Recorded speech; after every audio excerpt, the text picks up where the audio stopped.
ګرانو لیدونکو السلام علیکم. ستاسو پام راړوم د نن ورځې تازه لنډو مهمو خبرونو ته. پیل له خوسته کوو. د خوست لسګونه اوسېدونکو د جمهوریت په ملاتړ لاریون ترسره کړ. لاریون کوونکو د نظام د بدلون په اړه د طالبانو د سیاسي دفتر د مرستیال او مذاکراتي ټیم غړي شیر محمد عباس ته نږدې څرګندونې وغندلې او د جمهوریت د دوام غوښتنه یې وکړه. امرالله صالح وایي له دې وروسته به د نیول شویو ترهګرو په اعترافاتو کې د دوی د پاکستاني لارښود شمېره او پته لیکل کیږي تر څو خلک او نړۍ پوه شي چې زموږ دا غلطه نه ده.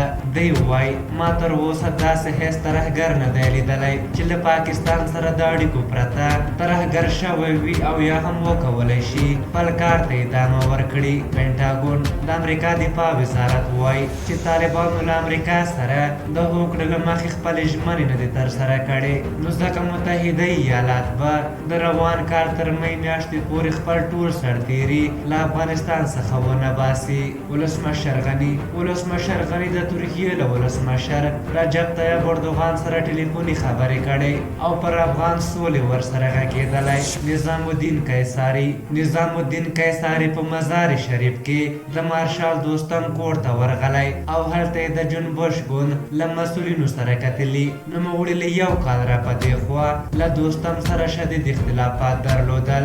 میدان وردګ له انځورونو ښکاري چې د میدان وردګ ولایت په بهسود ولسوالۍ کې د امنیتي ځواکونو له لوري وژل شوي ټول په وسلو او نظامي جامو سمبال کسان دي. تېره ورځ د ملي دفاع وزارت پخواني مرستیال جنرال مراد علي مراد په حکومتي ځواکونو تور پورې کړی و چې په بهسود ولسوالۍ کې پر ملکي وګړو برید کړی او هغوی ته یې مرګ ژوبله اړولې. کورنیو چارو وزارت ولسمشر غني نن کورنیو چارو وزارت ته تللی و. ارګ وایي ولسمشر هلته ویلي چې د جنایي جرمونو د مخنیوي په برخه کې کار شوی خو کافي نه دی او باید دغه برخه لا پیاوړې شي.